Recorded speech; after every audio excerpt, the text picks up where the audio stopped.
All right, welcome everyone to today's webinar. We are excited to have you join us. As people start to join in, I'll share a few housekeeping items. We've set aside just 30 minutes for today's presentation, so let's go ahead and get these introductions out of the way.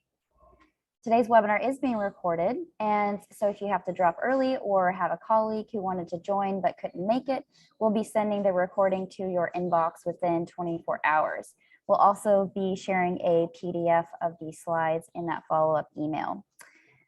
Take a second to find the Q&A icon in your Zoom toolbar. That's where you'll be able to interact with our speakers. We've saved the final 5 minutes of the webinar for your questions. And so if you would like to put them in the Q&A box, we will be monitoring them at the end of the webinar. Then if you don't have plans for March 10, we would love to see you at the next installment of this Donor Upgrade Masterclass series. We will be interviewing Jillian Green from JDRF all about how she worked with her team to create a vibrant digital community for their major donors when the pandemic shut down galas and events.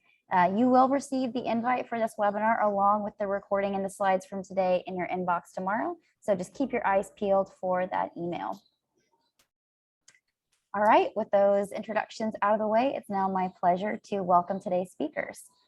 So first we have Barbara O'Reilly. And Barbara has 30 years of annual fund, major gifts, and campaign fundraising experience at major nonprofit organizations. She serves as past president of the Association of Fundraising Professionals, Washington, D.C. Metro Chapter. And she's also on the faculty at the University of Maryland's Do Good Institute teaching nonprofit fundraising.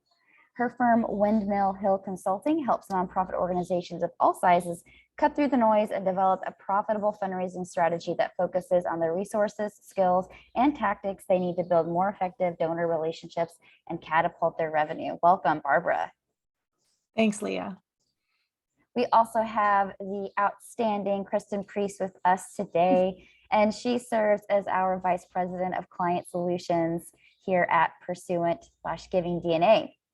With over 15 years experience as a consultant, coach, and fundraiser, Kristen is our major gifts rock star who's partnered with diverse nonprofit organizations, including healthcare, secondary and higher education institutions, and faith-based ministries to strengthen their fundraising programs and advance their mission.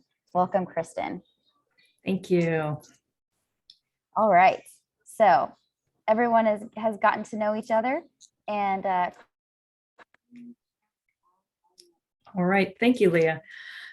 So as we all know, there's lots of really exciting / crazy / unusual trends that we've been experiencing over the last couple of years, and ones that we're seeing coming up on the horizon, things that we're going to stay with us into 2022 and beyond. So Barbara and I really wanted to focus on those that we think have some stickiness, those that are going to be impacting us moving forward, and in particular, those that are most likely to be impactful as we think about mid-level and major gift fundraising. And we thought it would be good to just kind of level set. What do we mean when we say mid-level and major gifts? What's a mid-level donor? What's a major gifts donor? First, as all good consultants would, our answer is it depends. But there's several different kind of industry definitions. If you follow the AFP, the FEP report, they define mid-level as that $500 to $5,000 range. Other institutions or associations will look at kind of a 1 to 10,000 as mid-level, and then kind of above that is our major gifts. And some organizations even have additional levels. They'll have leadership or principal level gifts. So for our purposes today, we don't really want to create any hard markers around that, but just to say organizationally, those numbers will vary. Major gifts tends to be anywhere from the top 5 to 15% of your donors.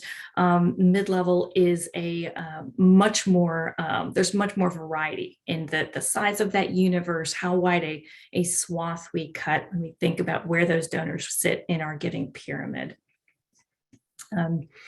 And as I said, again, today we're going to be focusing on 3 themes that we're seeing in the mid and major gift space in particular. The first, the shifts around what matters to donors. What are those important variables? The second, how donors want to make those gifts. And finally, the how and what we've experienced over the last couple years and anticipate moving forward, those changing needs from our technology in order to adapt to what matters to those donors and how they want to make those gifts. So we'll unpack each one of those three in a bit. So first, there's a few things that are emerging in what matters to donors, how they're behaving. The first is those organizations that were near and dear to them that they maybe stepped away from a little bit in the height of the pandemic. It matters to them. They're returning to those pre-pandemic causes. Many of you probably saw the Blackbaud Institute 2021 charitable giving report, and there were some really exciting headlines. Giving is up 9% across the board. Organizations, regardless of size, saw growth. And that slowing trend we saw in the third quarter, we more than made up for with a really vibrant surge in that final quarter. But one of the more interesting things to me, and what I think is an important takeaway for all nonprofits, is that every sector, not just those that addressed specific challenges, saw a lift last year, and especially in the latter part of last year. We experienced heightened awareness and interest in some causes over the last couple of years. And the exciting thing is that many of those new donors are staying with us as an organization. They're following us as we move forward into the next couple of years. But we're also seeing many donors return to causes or giving behaviors such as event attendance, and their participation. They're returning with a passion, and in fact, sometimes increasing their giving as they're part of that community again. We also are seeing an increased expectation for personalized communication and really a personalized experience. We've all experienced the increase in personalization from some of our favorite brands. Spotify recommends songs they think I'll like. Amazon recommends products they think I'll like. Stitch Fix curates that box that comes to my door every month based on my feedback. And even Grammarly sends me that weekly report that is sometimes a little embarrassing to look at, I'll admit, but it's customized. It knows my language, and it provides me feedback that's really specific to how I've behaved and interacted with it. And this personalization, the desire to feel like you're engaging with me, Kristen Priest, specifically, and the ability to control how I'm communicated with, is impacting us in the nonprofit space as well. In a survey of donor preferences, nearly 80% of donors said that that personalization of content, communication channel, frequency of engagement level, those are highly important to them. And as organizations, those things that are really great, I call them the surprise and delight moments. Recognition of birthday, gender, age, or stage in life. All of those things are really great bonuses, but I think sometimes it's a great reminder to go back to the basics and to make sure in our communication that we understand their channel preference, that we are asking and adhering to frequency, and that we're mining nuggets to identify areas of particular interest or passion with us as an organization. And virtual options. So over the last couple years, we've experienced a dramatic acceleration into a virtual experience. Everything from how we've worked to how our kids are learning, to happy hours with friends, to, if you're like me, Christmas dinner with the extended family was virtual. And for nonprofits, that meant we were trying to adapt to what a premier virtual gala experience or golf tournament or 5K fun run looked like. That same study I referenced looked at donor engagement preferences post-pandemic. And the unsurprising but challenging thing is that the response was quite mixed. Many, especially Gen Z, wanted a mostly virtual experience with us moving forward, while millennials and Gen X liked that mixed opportunity of both virtual and in person, and our boomers were really craving getting back to face-to-face human interaction. But what stood out strongest to me was that the largest response was, I don't know. So the good news is our donors are with us there. The bad news is we're all kind of figuring this out, but our key takeaways, we need to provide them with both a premier virtual and in-person offering, and then listen and understand which sectors, which segments of our donor universe are most attracted to those different offerings. Again, allowing them to personalize and choose that type of experience they want with us.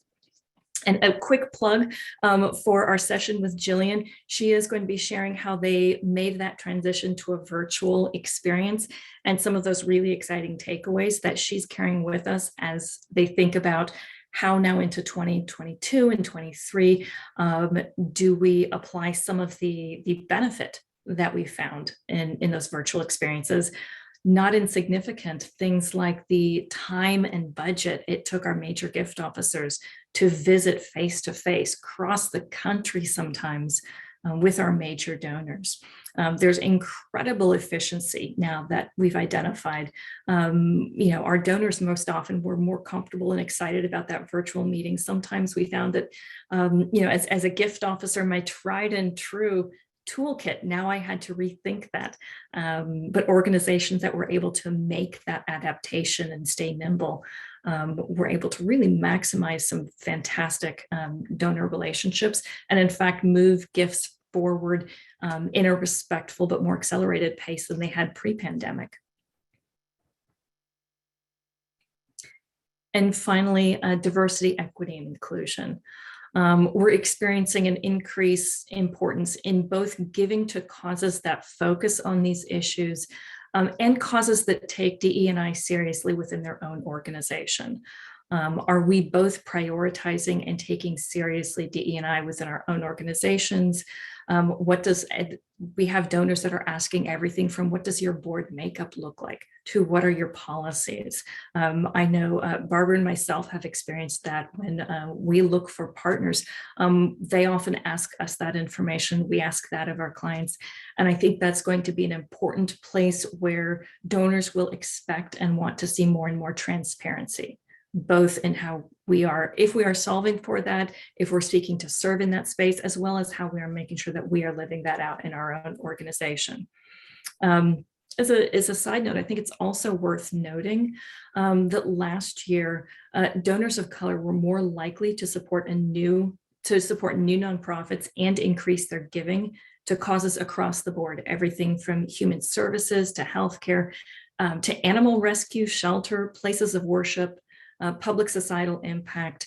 There is a growing excitement that I think is going to sustain around DE&I, around social justice issues, and whether you as an organization seek directly to solve or speak into some of those challenges, having some awareness around how you're addressing that internally, and sensitivity to the wonderful diversification of the growth of inclusion within our fundraising and philanthropic community. So we've talked about, Kristen has just really succinctly summarized what's been mattering to donors. How are we seeing those changes? And in fact, not only are we seeing those behavior changes, but we're seeing how they give also changing. One of the first trends that we're noticing is an increase in donor advised funds. And now this is, not necessarily new. Donor advised funds have been around for quite some time, but according to the National Philanthropic Trust, we've now crossed that threshold of 1 million DAFs. So just think about that. That's tripling. 5 times the growth over the last 15 years. And we saw, especially in say 2020, even into early 2021, what was previously higher minimum thresholds to open a donor advised fund Many of the financial institutions lowered those or released them completely. So it became much more accessible than ever before for donors. Giving from those DAFs over the last couple of years, in 2020, it was 3 times, it was 30% more than what it had been in 2019. So that was at 34 billion with a B. So just think about that. We know that we saw this surge starting in 2017 when the Tax Cut and Jobs Act went into effect in 2018, and we saw it continue to be a popular way that donors were exercising their philanthropic muscle during the early and now mid stages of the pandemic. So what this means for your organizations is that your donors, your mid to major donors, may likely have a DAF from which they're making some of their charitable contributions. Maybe not all, but maybe that's their preferred giving vehicle. So think about how you can track that in your systems, and also think about the fact that those donors may still want to be stewarded and have a relationship with your organization, even though they're giving through their DAF. And so just keep those in mind, and also remember that donors may now be thinking about bunching their contributions and using those DAFs as one part of that philanthropic strategy for themselves and their households. So those are some things to be keeping in mind for the donor advised funds. Giving circles are also another trend that we've been noticing, and even since 2006, we're at about 1,600 giving circles, and that's tripled over that period of time. That may seem like a small number, but it's in fact very, very popular among women for sure. So they're gender-based. They are also for people of color and other affinity groups. They're wonderful ways to create a sense of inclusion and sort of almost a democratic way of giving and making those decisions, sort of philanthropic decisions. So this is a really nice way to engage donors with causes that they can leverage through their collective philanthropy, and have a very different way of looking at making those giving decisions, those grant decisions. But for your nonprofits, when you're getting gifts from giving circles, you may also want to be thinking about the members of those giving circles, because they may want to give an additional gift. They may be inspired to give and want to give more outside of their giving circle commitment. So that's one way that mid to major donors for sure are also thinking about the ways that they can be sort of a good philanthropist. Another area that we're seeing a trend is through online giving. This right here comes from the Blackbaud 2021 Charitable Giving Report, and you see it 42% in online giving over the last 3 years. We absolutely saw this explosion in 2020 when everything went, when virtual and went online, and it jumped from 21% to 32% of giving, which was the largest jump to date. Now, the market share of contributions, if you would, is still on track with e-commerce. So it's still about 13% of all gifts that are been made compared to total sales through online commerce. But what's so interesting is that this is clearly an important way that donors are making their gifts. So we've got to be thinking about how we incorporate that into our messaging, but not to the exclusion of other communication channels. So I want to just make sure that that's clear. Facebook fundraisers passed the 5 billion mark, which again is another way that there's that peer-to-peer, there's that sort of online component. So we want to make sure that we are keeping that in mind. One way to be thinking about how to incorporate this into your own fundraising strategy is to be listening for or watching giving preferences or channel preferences.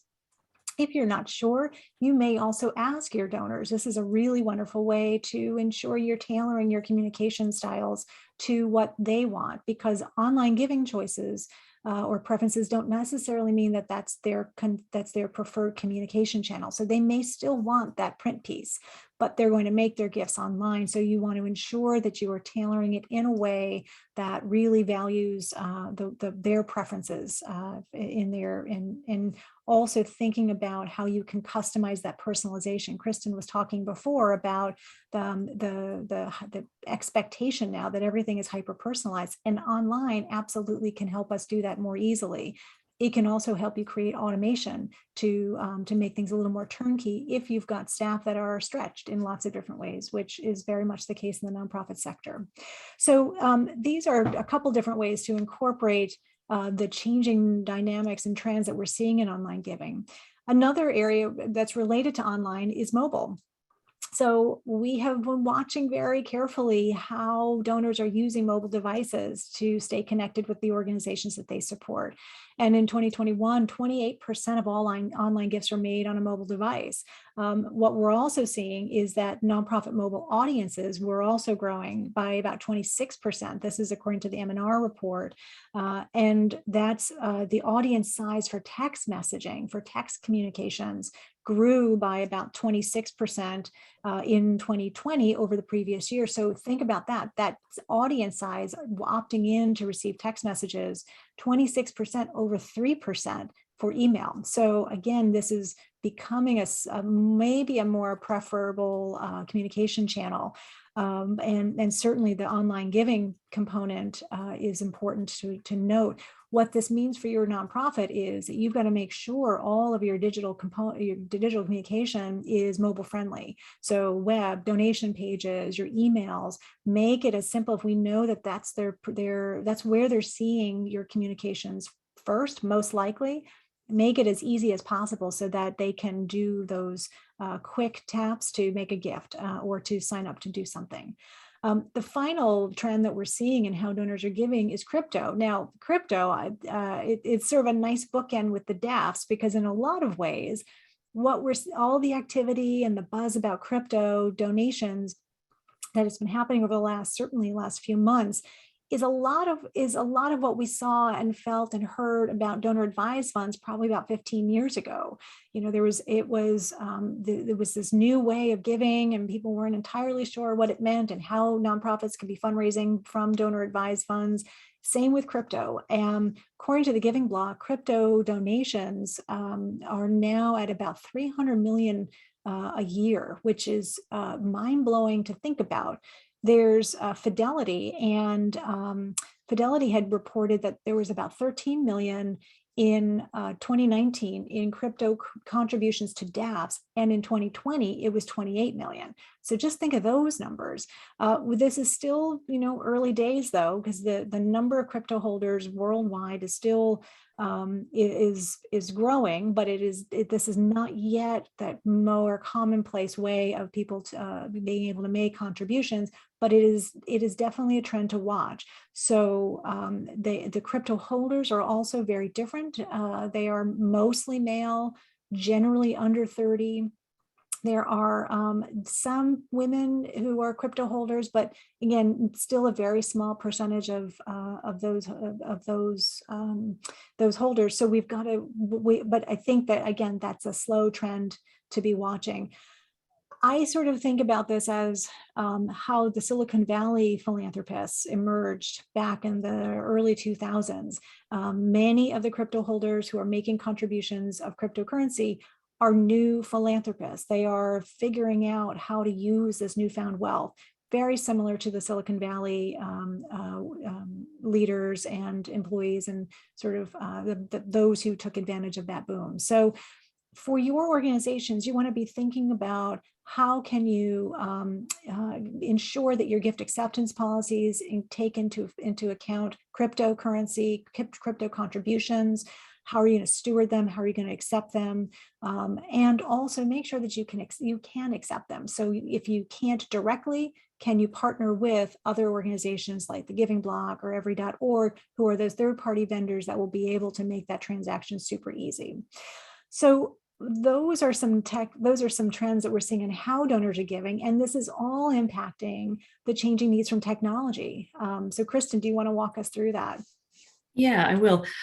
Real quick, there's a question that popped up in the chat How can we as organization or as a nonprofit supporting climate change issues handle gifts of crypto? And I think this is something, Barbara, you and I talked about, which is we all need to have an awareness that crypto giving is on the rise. Similar to some organizations that will not accept corporate donations from certain entities, what I think is important is that you have a policy around that. Have a conversation, make a decision. For some organizations, they're going to take a stand that says we will not accept gifts of, and whether it be from certain types of corporations or types of currency, whatever that may be, just really important to have a policy in place so that there isn't a well-meaning board member that says, yeah, great, that's fantastic. Let me get my development person on the line and we'll make that happen. And so just to have that in place, I always say, the value of that is you are pointing to a policy that declines a gift versus the rejection of a person wishing to make it. So that's a great question to bring up. And again, underscores lots of value in having some policy around that, just bringing that to a leadership table. All right, so let's jump real quickly into technology. We've got a little bit more to cover and not a whole lot of time, but just did want to call out technology. Not just is it revolutionizing the way donors engage with us and how they give, but it's also impacting us as organizations as well. We're at this moment where we have more tech tools and data at our fingertips than ever before.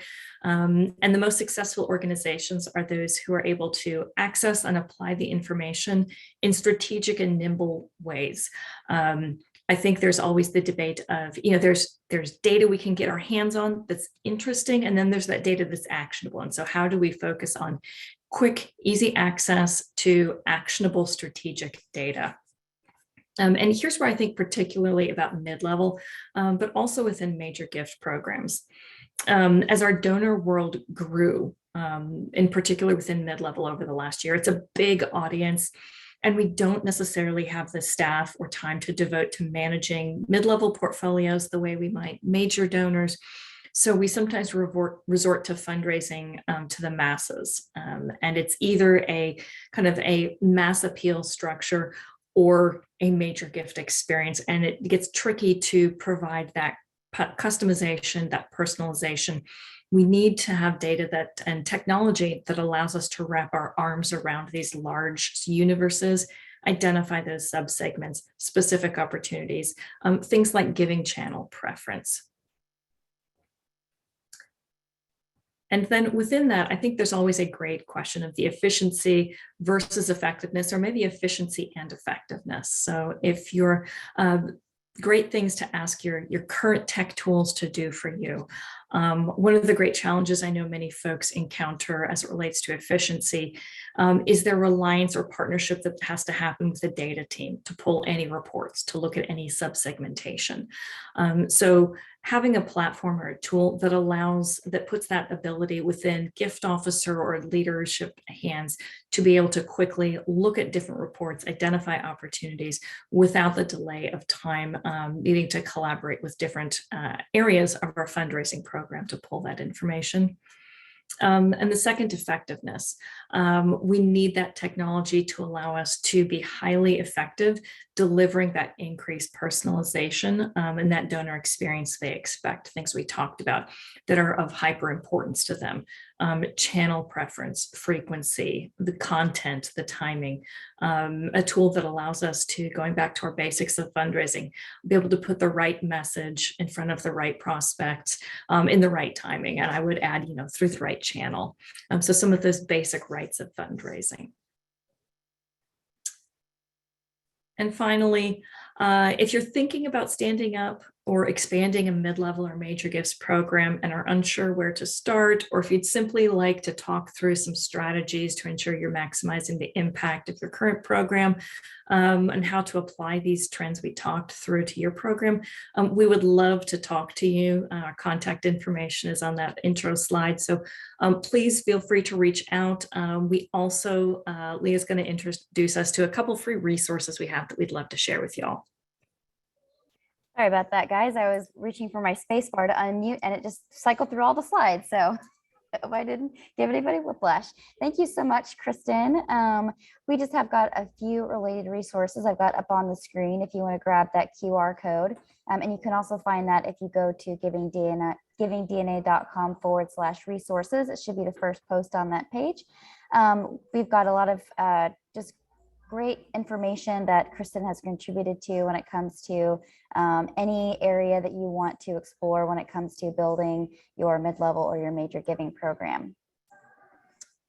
And we also, if you'd like to explore some more when it comes to your data specific to major giving, planned giving, mid-level, anything that would support you there, we would invite you to get a tour of the GivingDNA tool that we use to advise our clients and help them wrangle their data to create more personalized experiences. And then before you go, wanted to show you this slide one more time. Really looking forward to this next session of the series. So be looking for that invite in your inbox. All right, that is all the time that we've got set aside for today. I saw a few questions pop up in the chat and it looks like they were answered. So without further to do, I think we can wrap up for today. Thank you, Barbara and Kristen, for your time in putting this information together for our attendees. Thank you. Yeah, thank you. It's great to be here. Absolutely.